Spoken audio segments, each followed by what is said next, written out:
여러분 1950년 12월 25일부터 24일까지 있었던 크리스마스 카고 작전 들어보셨습니까?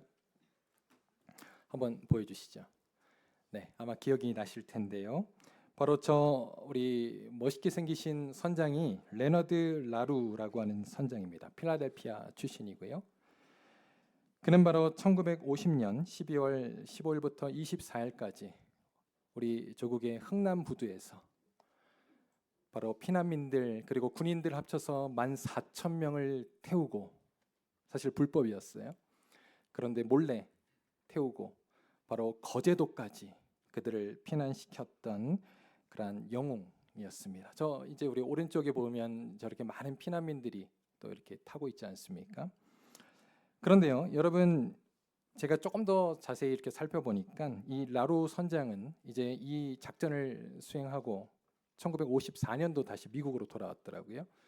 그리고 뉴저지에서 그는 수도사가 되었습니다. 그리고 평생을 그렇게 수도원에서 한 2000년 초반까지 계셨더라고요. 그렇게 사시다가 이제 돌아가셨습니다. 그런데 당시에 미국의 대통령이었던 트루먼은 그가 가질 수 있었던 가장 크리스마스의 큰 선물이었다라고 이 작전을 호평을 했습니다. 여러분, 그래서 이 내용이요, 기네스북에도 등재가 되어 있습니다. 한 배에서 가장 많은 사람들을 구출한 그러한 기록으로 남아 있습니다.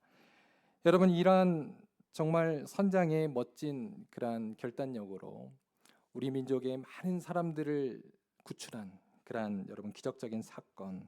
그런데 오늘 말씀은요, 여러분 14,000명이 아니라 주님 택하신 모든 사람들을 구원하시고자 예수님께서 바로 이 땅에 오신 것입니다. 여러분에게 성탄절은 어떠한 의미이십니까? 요즘은 성탄절에 메리 크리스마스도 못하게 하잖아요. 그래서 이제 할리데이로 그냥 그렇게 우리가 지내고 있습니다. 사람들은 뭐 한 해의 마지막 이제 공휴일로 지내면서 서로 선물을 주고받고 또 화려한 추리와 그리고 장식과 그리고 또 기쁨으로 서로 가족끼리 또 연인끼리 그렇게 식사하는 날 정도로 생각합니다. 그러나 성탄의 본질은요, 이러한 화려함과는 거리가 멀다는 거예요. 예수님이 이 낮고 제약된 곳으로 오신 날이기 때문입니다. 마태복음에 보면 동방 박사들이 큰 별을 따라서 동방에서 예루살렘까지 오게 되잖아요.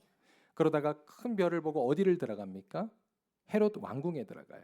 왜냐하면 이들은 박사잖아요. 이들은 성경을 연구한 사람들입니다.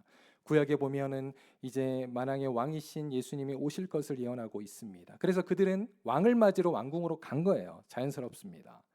그런데 이들의 예상과는 달리 예수님은 왕궁이 아니라 초라한 마국간으로 오신 것입니다. 예수님은 왜 낮고 천한 그러한 곳으로, 그러한 모습으로 우리에게 오셨을까요?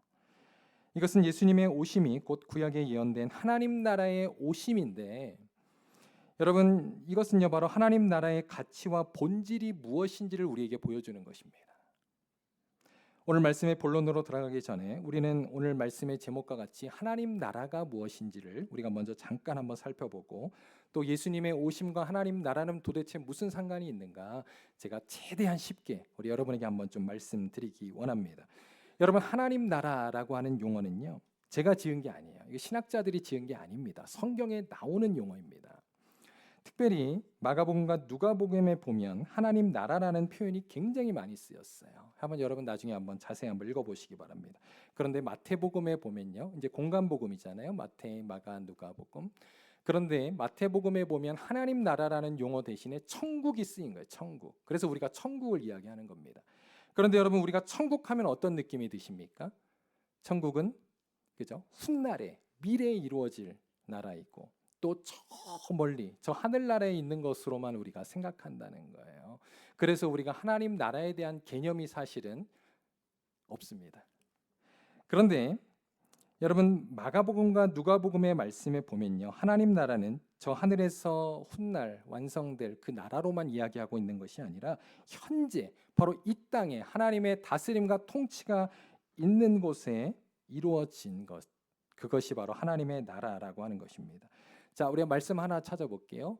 자, 마태복음 1장 15절 한번 보겠습니다. 자, 여기 보시면 한번 다 같이 읽겠습니다. 시작. 때가 찼고 하나님의 나라가 가까이 왔으니 회개하고 복음을 믿으라 그랬습니다. 자, 여기 보세요. 하나님의 나라가 등장하잖아요. 그런데 이 하나님의 나라가 어떻게 되었다고요? 예수님의 오심으로 이 땅에 가까이 왔다. 바로 도래했다는 것입니다. 여러분, 이처럼 하나님의 나라는 미래에만, 먼 미래에 저 하늘에서만 이루어지는 것이 아니라 바로 예수님의 오심을 통해서 이 땅에 이미 이루어졌다는 거예요. 시작이 되었다는 거예요. 여러분, 또한 예수님의 삶과 그 사역을 통해서 하나님의 나라가 복음서에 보면 이미 드러나고 선포되고 있습니다. 예를 들어서 여러분, 복음서에 나타난 하나님의 말씀, 예수님의 말씀은 무엇입니까? 우리가 이제 많은 말씀들이 있지만 그중에 한번 산상수훈을 한번 생각해 보세요. 마태복음 5장에서 기록되고 있는 산상수훈. 여러분, 그 말씀은 정말 율법의 말씀보다는 한층 더 완성된 말씀 아닙니까? 그것이 무엇입니까? 바로 하나님 나라의 말씀이라는 거예요. 그죠? 그리고 또한 여러분, 예수님이 하신 그 삶과 사역을 생각해 보세요. 예수님이 병든 자를 고치시고 또 눈먼 자를 뜨게 하시고 또 귀신 들린 자를 고치시고, 여러분, 바로 이러한 사역, 이것이 바로 하나님 나라의 사역이라고 하는 것입니다. 여러분, 이 땅에서는 그것이 기적이라고 말할 수 있지만 하나님 나라에서는 그것은 상식입니다. 왜냐하면 그 땅에서는 더 이상 병자도 없고 여러분, 죄인도 없기 때문이라고 하는, 바로 이러한 하나님의 나라를 주님은 우리에게 맛보게 하신 거예요. 이미 시작되었어요. 자, 한번 예수님의 말씀 하나 볼게요. 누가복음 4장 18절에서 19절 시작, 같이 읽겠습니다. 주의 성령이 내게 임하셨으니 이는 가난한 자에게 복음을 전하게 하시려고 내게 기름을 부으시고 나를 보내사 포로된 자에게 자유를, 눈먼 자에게 다시 보게 함을 전파하며 눌린 자를 자유롭게 하고 주의 은혜의 해를 전파하게 하려 하심이라 하였더라. 예수님 말씀하셨잖아요. 내가 와서 바로 이러한 사역을 할 것이다. 그리고 이러한 모습을 보여주셨잖아요. 그죠? 그리고 이제 여러분, 이러한 일들이 결국 우리는 이제 재림의 예수님을 기다리고 있습니다. 그리고 예수님이 다시 재림하시면 바로 이러한 주님의 말씀이 완성이 될 것입니다. 한번 볼게요. 계시록 우리 22장 3절에서 5절입니다. 다 같이 읽겠습니다. 시작. 다시 저주가 없으며 하나님과 그 어린 양의 보좌가 그 가운데 있으리니 그들이 종들이 그를 섬기며 그의 얼굴을 볼터하여 그의 이름도 그들의 이마에 있으리라. 다시 밤이 없겠고 등불과 햇빛이 쓸데없으니 이는 주 하나님이 그들에게 비치심이라. 그들이 세세토록 왕노릇 하리로다. 여러분, 믿으십니까? 이 나라가 결국 예수님의 재림과 함께 완성될 것을 말씀하고 있다는 거예요. 이게 바로 하나님의 나라입니다. 이제 우리가 본론으로 좀 돌아가 봅시다. 오늘 본문은요, 마리아의 노래예요. 성탄절을 맞이하는 우리가 이 마리아의 노래를 묵상하면서 여러분, 어떠한 모습으로 주를 예배해야 하는지를 보여주고 있는 그런 말씀이라는 것이죠. 이 말씀은 비록 복음서 안에 쓰여져 있지만 시체로 쓰여져 있습니다. 시입니다. 시편처럼 시예요. 그런데 이 찬양의 시를 통해서 우리는 예수님의 오심의 참뜻과 가치를 발견할 수 있고요. 그리고 우리의 삶에서 시작된 하나님의 나라를 이루며 살아가는 그러한 성도들이 되어야 할 줄로 믿습니다. 자, 오늘 48절을 먼저 보시면 마리아는 하나님을 찬양하면서 자신이 선택받았음을 감사하고 있습니다. 48절 한번 제가 볼게요. 그의 여종의 비천함을 돌보셨습니다. 보라, 이제 후로는 만세의 날을 복이 있다 일컬으리로다 그랬습니다. 마리아는요, 여종의 비천함을 주님이 돌보셨다라고 감사하고 있습니다. 마리아가 이 같은 고백을 한 것은요, 단지 그가 겸손했기 때문만이 아닙니다. 그는 실질적으로 비천한 그러한 배경과 그러한 삶을 살았던 사람이에요. 마리아는 아직 결혼하지 않은 상태의 처녀의 몸이었습니다. 그런데 그 처녀의 몸에 성령께서 잉태하셔서 주님이 나신 것이죠. 그리고 그녀는 가나안 지역 나사렛 출신이라 그랬어요. 나사렛에서 선한 것이 나올 수 있느냐라고 유대인들이 말하지 않았습니까? 그처럼 깡촌이었다는 거예요. 그뿐만 아니라 여러분, 요셉과 마리아는요, 누가복음 2장에 보면 성전에 가서 하나님 앞에 예물을 드리는데 그들이 뭘 드렸냐면요, 비둘기 2마리 쌍을 드립니다. 구약에 보면 하나님 앞에 드릴 수 있는 제물이 많아요. 소도 드릴 수 있고 양도 드릴 수 있고 염소도 드릴 수 있는데 가장 가난한 사람들이 드렸던 예물이 뭐라고요? 비둘기예요. 이들은 굉장히 가난한 젊은 부부였다는 것입니다. 바로 이러한 자들을 통해서 주님은 이 땅에 오신 것이죠. 예수님이 태어나신 모습도 동일합니다. 비록 하나님 나라의 왕으로 이 땅에 오셨지만 예수님은 모든 사람들에게 광고하시고 왕궁으로 오신 것이 아니라 처음에 말씀드렸던 것처럼 베들레헴 작은 고을에 마국간에서 예수님은 우리에게 오신 것입니다. 그래서 사도 바울은요, 이러한 예수님의 모습을 다음과 같이 노래하죠. 한번 보겠습니다. 빌립보서 2장 우리 6절에서 8절 다 같이 한번 읽겠습니다. 시작. 그는 근본 하나님의 본체시나 하나님과 동등됨을 취할 것으로 여기지 아니하시고 오히려 자기를 비워 종의 형체를 가지사 사람들과 같이 되셨고 사람의 모양으로 나타나사 자기를 낮추시고 죽기까지 복종하셨으니 곧 십자가에 죽으심이라. 아멘. 당시의 유대인들은요, 이러한 예수님이 못마땅했던 거예요. 그들이 기대했던 메시아의 모습이 아니었거든요. 그래서 예수님을 그들의 메시아로 받아들이지 않습니다. 이들이 기대했던 메시아는 예수님처럼 힘없고 초라한 모습이 아니었습니다. 슈퍼스타 예수님을 기대했던 거예요.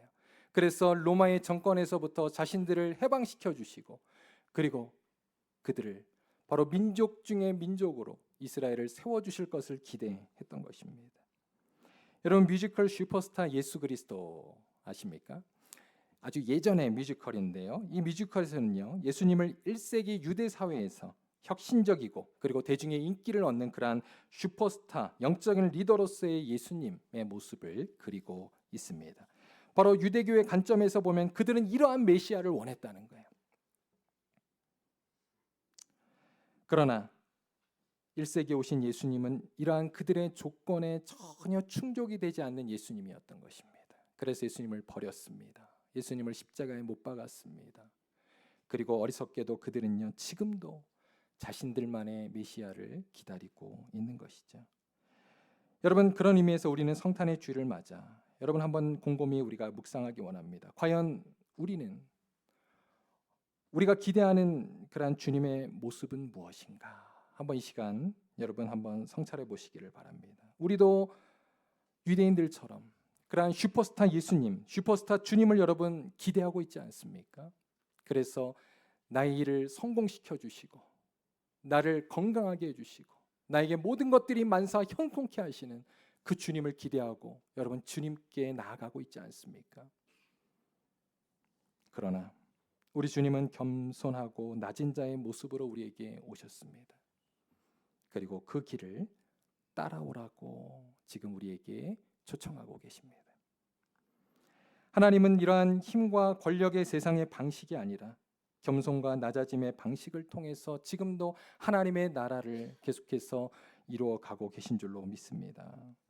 마태복음 13장에 보면요, 하나님 나라를 설명하는 데 있어서 예수님은 겨자씨의 비유를 사용하셨어요. 한번 볼게요. 마태복음 13장 31절로 32절 우리 한번 다 같이 읽겠습니다. 시작. 또 비유를 들어 이르시되 천국은 마치 사람이 자기 밭에 갖다 심은 겨자씨 하나를 같으니 이는 모든 씨보다 작은 것이로되 자란 후에는 풀보다 커서 나무가 되고 공중의 새들이 와서 그 가지에 깃들으니라. 아멘. 여러분, 여기서 나오는 겨자씨 먼스타드씨잖아요. 여러분 보신 적 있습니까? 한번 사진 보여주시죠. 네, 제가 이제 이스라엘에 저도 가본 적이 있는데 저기 이제 먼스타드씨예요.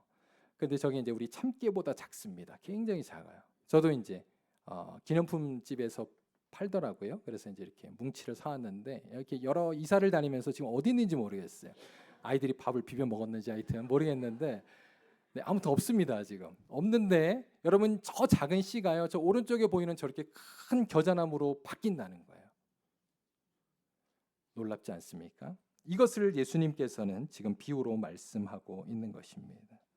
처음에는 정말 보이지 않는 작은 씨로 시작했지만 그것은 어느새 세상의 지혜로는 헤아릴 수 없는 방식으로 자라서 그렇게 새들이 와서 깃드는 크고 튼튼한 나무로 자라게 된다는 것입니다. 이처럼 하나님의 나라는 우리가 흔히 생각하는 대로 세상 사람들이 다 알 수 있는 그래 눈에 보이는 방식으로가 아니라 아무도 모르게 보이지 않는 방식으로 마치 겨자씨와 같이 누룩과 같이 퍼져서 주님의 나라를 이루신다는 사실입니다. 여러분, 그런데 이것을 우리가 알 수 있고 볼 수 있는 방법이 있어요. 그것은 바로 믿음의 눈을 가지는 것인 줄로 믿습니다. 여러분, 믿음의 눈을 여시기를 바랍니다. 여러분의 삶이 지금 얼마나 힘들고 또 고통과 아픔 가운데 있습니까? 그러나 우리는 그러한 우리에게 나타나는 삶의 여러분 표면적인 현실만을 바라보는 것이 아니라 그 배후에 일하시는 주님을 믿음의 눈으로 바라보시기를 바랍니다. 그러므로 우리는 고난 중에도 기뻐하고 감사하며 주님께 나아갈 수 있다는 거예요. 여러분, 바로 믿음이 하나님이 우리에게 주신 은혜의 선물입니다. 하나님이 우리에게 주신 지혜입니다. 여러분, 영적인 눈을 뜨시기를 바랍니다. 우리 찬송가에 보면 이런 찬양이 있어요. 후렴구에 믿음이 이기네, 믿음이 이기네, 주 예수를 믿음이 온 세상 이기네. 여러분, 이 찬양의 가사가 우리의 고백이 될 수 있기를 바랍니다. 자, 우리 한번 다시 마리아의 고백으로 돌아가 볼까요? 이제 51절에서 53절입니다. 오늘 말씀의 핵심이에요. 자, 51절에서 53절 우리 그런 의미에서 다시 한번 읽어보도록 하겠습니다. 51절에서 53절입니다. 시작.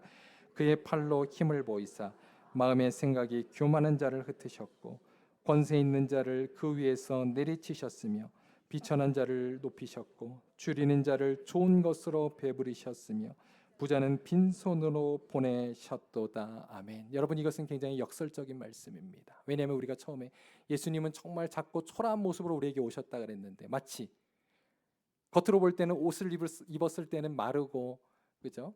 네, 평범한 것 같은데 옷을 벗으니까 막 근육질인 그러한 남자와 같아요. 오늘 그러한 표현을 지금 하고 있는 것입니다. 보세요. 그의 팔로 힘을 보이사 마음의 생각이 교만한 자를 흩으시고 권세 있는 자들을 물리치셨다라고 말씀하고 있습니다. 이것은 무엇을 말할까요? 바로 주님의 강력한 주권과 통치를 말하는 것입니다. 우리가 생각할 때 이 땅은 세상의 왕과 대통령 그리고 정권들이 다스리는 것 같지만 그 배후에 주님이 일하심을 여러분 믿으시기를 바랍니다. 그러므로 바로 이 세상의 주권자 왕은 하나님이시라는 거예요. 우리가 이것을 성경을 통해서도 알 수 있잖아요. 하나님을 잘 섬기고 순종하는 그러한 왕들을 하나님 축복하셨고 다윗을 보세요. 그리고 또한 솔로몬과 사울과 같은 하나님을 여러분 말씀을 어기고 또 불순종하는 자들의 나라는 거두어 가셨습니다. 그뿐입니까? 여러분, 이방 왕 바벨론의 느부갓네살 왕의 모습을 보세요. 그가 제국의 왕이었지만 결국 그도 교만하였을 때 하나님께서 7년간이나 들에서 여러분 이슬을 맞으며 살아가는 짐승처럼 변하게 하셨잖아요. 그리고 그의 나라를 여러분 멸망시키셨습니다. 그뿐입니까? 여러분 현대 역사를 봐도 마찬가지예요. 우리가 특별히 한번 로마 제국의 이야기를 한번 해볼까요? 여러분, 로마 제국은 초기 기독교하고도 굉장히 연관된 그러한 역사입니다. 그런데 우리 이제 신약 성경에 보면 사도행전에도 그러한 로마 제국 하에서 많은 우리 크리스천들이 박해를 받지 않습니까? 여러분, 우리가 잘 아는 것처럼 베드로 그리고 또 바울 같은 사람들도요 다 그 로마 황제 네로 때 순교를 당했습니다. 십자가에 거꾸로 죽고 또 단두대에 목이 잘려 죽고 그 사도들이 다 그때 그렇게 죽은 거예요. 그런데 여러분, 이 로마 제국 안에서 기독교인들은 어떠한 존재들이었습니까? 그들은 유일신 사상을 믿고 있었잖아요. 그래서 로마의 황제를 신으로 믿지 않습니다. 그러니까 이들은 그냥 핍박과 박해를 받을 수밖에 없었던 거예요. 그리고 경제적으로도 이들은 그러한 여러분 로마의 신을 주로 고백하지 않으면 길드에 들어갈 수가 없었어요. 그러므로 여러분 경제적으로도 어려움을 당할 수밖에 없었다는 것입니다. 왕따를 당하는 거죠, 사회적으로. 그렇기 때문에 여러분 이들이 어떻게 됩니까? 심지어는 사자의 밥이 되기도 하고 콜로세움에 갇혀서 또 하나님 믿는다는 그 고백만으로 여러분 순교를 당하는 그러한 초기 기독교인들의 모습을 보게 됩니다. 여러분 정말 이때를 보면요 기독교가 완전히 사라질 것 같아요. 없어질 것 같아요. 그런데 여러분 이러한 시대에도 오늘 예수님의 말씀 비유와 같이 겨자씨처럼 누룩처럼 언제 어떻게 우리가 그렇게 퍼졌는지 모르게 그 영향력을 미쳐서 결국 AD 313년 콘스탄틴 황제 때 여러분 기독교가 바로 밀라노 칙령을 통해서 공인되잖아요. 공인. 자유롭게 이제 그때부터 하나님을 예배할 수 있게 되었던 것입니다. 그리고 결국 AD 30년 데오도시우스 황제 때는요. 기독교가 여러분 로마의 국교가 되었습니다. 이러한 일들이 여러분 어떻게 이루어집니까? 바로 하나님의 통치, 하나님의 주권 가운데 이루어지게 되었다는 것입니다. 그러므로 여러분, 하나님은요 자신의 힘을 의지하고 권력을 남용하는 자들은 심판하시며 도리어 하나님의 은혜와 하나님의 그러한 지혜를 믿고 따르는 자들을 하나님은 세우시는 줄로 믿습니다. 그 다음 두 번째로 오늘 우리 53절에 보면요 이런 말씀이 있어요. 끝에 보면 부자는 빈손으로 보내셨다라고 하는 말이 있습니다. 자, 보이시죠? 여러분, 이것은 도대체 무엇을 의미하는 것일까요?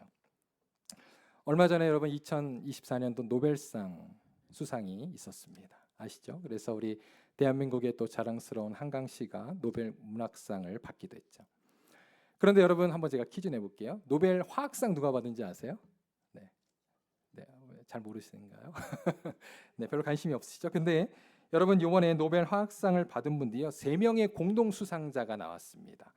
그런데 이번에 굉장히 화제가 되었던 것은요, 이들이 인공지능, 요즘 AI가 굉장히 발달됐잖아요. 챗 GPT라든가 여러 그런 AI를 활용해서 바로 실험을 하고 단백질의 구조를 예측하고 설계해서 혁신적인 기여를 한 3명의 그러한 과학자들 그리고 프로그래머들이 받았어요.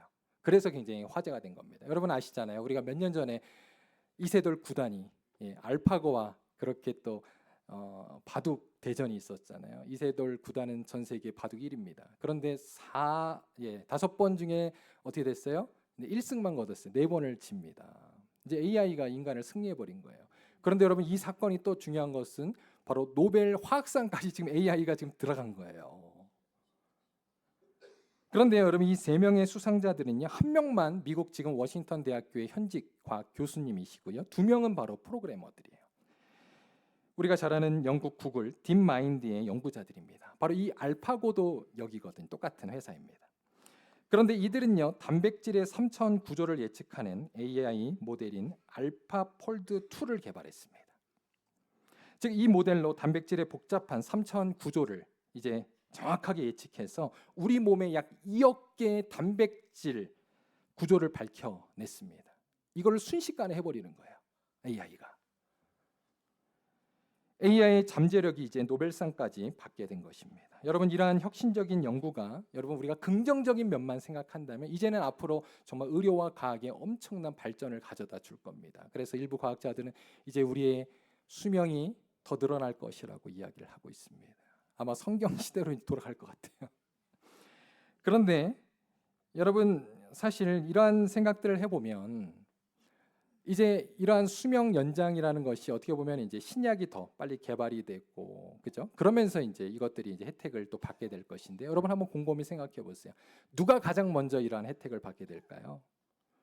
부자들일 것입니다. 그죠? 돈이 있고 또 가진 자들이 또 이러한 혜택을 먼저 받게 될 것입니다. 지난주에 제가 이제 어느 한 오이코스 모임에 갔는데 그곳에 이제 우리 과학을 공부하신 분들이 많았어요. 그러다 보니까 자연스럽게 이 이야기가 이제 화두가 되었고요.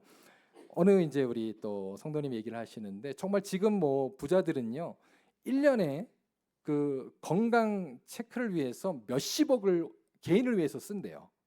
그래서 그 개인 주치의가 몇십억의 그러한 값어치의 그러한 건강 체크업을 해주는 거예요.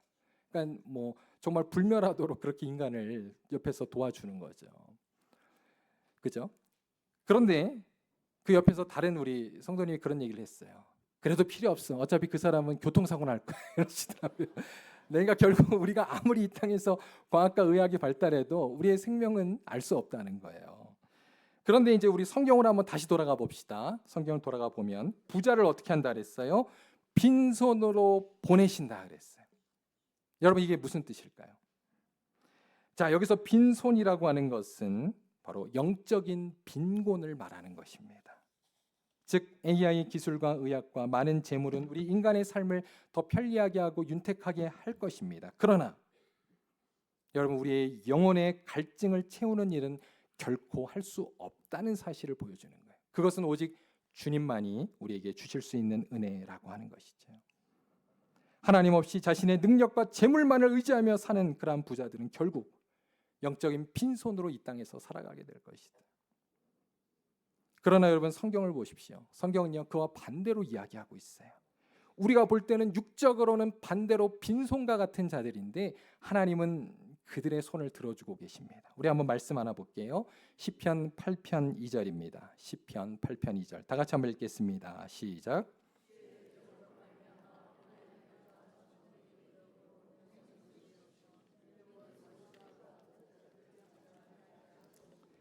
아멘. 여러분 여기서 보면 지금 대조적인 두 인물들이 나오죠.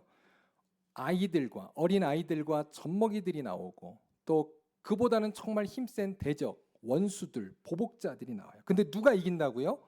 주님은 어린아이와 젖먹이들의 입으로 권능을 세우신다. 그들의 손을 들어주고 계십니다. 여러분 한번 제가 질문해 볼게요. 어린아이들과 젖먹이들의 힘은 어디서 나올까요? 그들이 할 수 있는 건 뭘까요? 오로지 하나, 뭐예요? 응애 우는 거잖아요.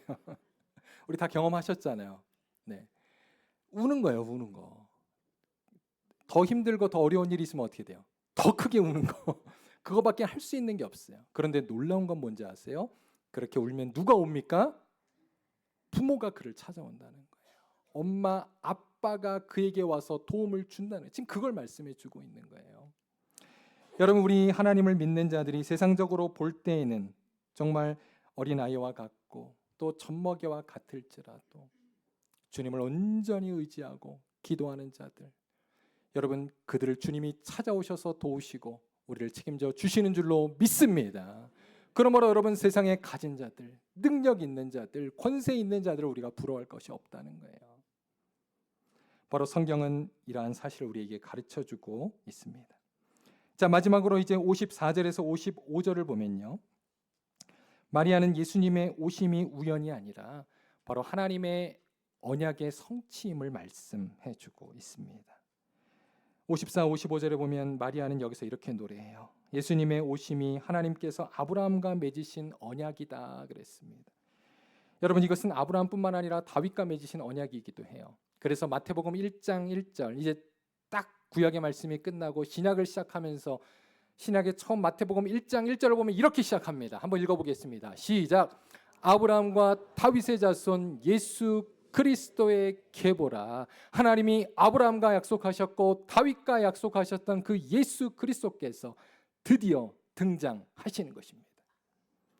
그런데 이 약속의 시작은요, 사실은 아브라함이 아니에요. 그 이전입니다. 언제냐면요, 바로 창세기 3장 15절부터 시작되었습니다. 우리 한번 이 말씀 다 같이 읽겠습니다. 시작. 내가 너로 여자와 원수가 되게 하고 내 후손도 여자의 후손과 원수가 되게 하리니 여자의 후손은 내 머리를 상하게 할 것이요 너는 그의 발꿈치를 상하게 할 것이니라 하시고, 자, 이 말씀은요 바로 하나님께서 아담과 하와가 에덴 동산에서 죄를 짓고 이제 하나님께서 그들을 내쫓기 전 뱀을 저주하시고 바로 그 이후 창세기 3장 15절에서 이 약속을 하신 것입니다. 여러분 여기서 여자는 누구예요? 그리고 여자의 후손은 누구세요? 바로 마리아 여자, 그리고 그 후손 예수님을 지금 예언하고 있다는 것입니다. 바로 여러분 이러한 예수님의 오심은요, 우리가 죄를 짓자마자 하나님께서 우리를 위해서 세우신 그분의 언약의 약속이라는 것입니다. 그것이 바로 예수님의 오심으로 그리고 성취가 된 거예요. 여러분 지난 주간에 우리 매일 성경으로 이제 큐티하시는 분들 또 묵상하셨던 말라기야서 묵상하셨을 텐데요. 말라기는 무엇입니까? 여러분 성경의 마지막 말씀이에요. 특별히 구약 성경에. 그리고 이제 마태복음이 그다음 시작하잖아요. 400년의 이제 중간기가 있고. 그런데 말라기 말씀은요, 어떻게 보면 구약의 총결산이에요. 그런데 여러분 희망적으로 끝납니까? 아닙니다. 여러분 말라기에서 말하고 있는 그 결론을 제가 짧게 말씀드리면 뭐냐면, 그들이 결국 이제 죄를 짓고 나라가 멸망하고 성전이 파괴되고 그리고 또 70년간 포로로 잡혀갔다가 돌아왔음에도 불구하고 또 죄를 짓더라 이거예요. 결국 그 죄의 문제를 인간이 스스로 해결할 수 없더라. 이것을 지금 말라기에서 보여줌으로써 끝납니다. 그러면서도 여러분 이스라엘 백성들이 어떻게 고백하는지 아세요? 한번 제가 두 개만 찾아볼게요. 말라기 1장 2절입니다. 다 같이 읽겠습니다. 시작. 여호와께서 이르시되 내가 너희를 사랑하였노라 하나 너희는 이르기를 주께서 어떻게 우리를 사랑하셨나이까 하는도다. 주님께서 그동안 너희를 약속해서 사랑하셨고 돌보셨고 선지자를 보내셔서 설득하시고 하나님의 열심히 그들과 함께 하셨지만 그들이 끝내 하는 말이 여러분 보세요. 주님이 언제 우리를 사랑하셨나이까? 적반하장이죠. 하나만 더 찾아볼게요. 말라기 3장 8절입니다. 제가 읽겠습니다. 사람이 어찌 하나님의 것을 도둑질하겠느냐? 그러나 너희는 나의 것을 도둑질하고도 말하기를 우리가 어떻게 주의 것을 도둑질하였나이까 하는도다. 이것은요. 이제 말라기에 보면 제사장들이 막 다리 저는 것 그리고 그러한 것들로 여러분 온전하지 않은 짐승들로 하나님 앞에 제사를 드리는 거예요. 너희가 어떻게 이렇게 도둑질한 것들로 이러한 그죠? 가증한 것들로 하나님 앞에 제사를 드리느냐? 하나님 반문하셨어요. 그러자 그들이 주여 우리가 언제 그랬습니까? 여러분 그러면서 최종적으로 이제는 우리 인간의 복구 불능의 상태를 보여줌으로써 구약 성경은 끝납니다. 그리고 나서 바로 신약이 시작되는 것이죠. 바로 이러한 모든 결말을 주님은 태초에 아신 거예요. 그래서 인간이 죄를 짓자마자 이들이 스스로 그 죄의 문제를 해결할 수 없음을 아시고 창세기 3장 15절에서 이미 약속하신 것입니다. 내가 예수 그리스도를 보낼 것이다. 여자의 후손으로 날 그 예수 그리스도를 너희를 위해서 보낼 것이다 라고 약속하셨고 그분이 드디어 오신 것입니다. 그 날이 바로 성탄절이라는 거예요. 여러분 이제 오늘 말씀을 마치겠습니다. 그러므로 예수님의 오심은요 하나님의 우연한 결정도 아니고 하나님의 갑작스러운 명령도 아니었습니다. 이것은 하나님께서 우리 인간의 죄로 말미암아 넘어졌을 때 곧바로 계획하셨고 우리를 위해서 약속하신 하나님의 은혜의 말씀인 것입니다. 그리고 이날은 하나님의 나라의 왕이신 예수님이 또 이 땅에 오셔서 하나님의 나라가 시작된 날이기도 해요. 여러분 시작이 있으면 또 뭐가 있습니까? 끝이 있는 것이죠. 그래서 우리는 지금 그 과정 중에 있는 것입니다. 한번 그 다음 도표 보여주세요. 하나님의 나라는 그래서 우리가 이렇게 이야기합니다. 하나님의 나라는 이미와 아직의 긴장 사이에 있다. Already 이미 임했지만 but not yet 아직 완성되지 않은 그러한 상태 가운데 있다라고 하는 것입니다.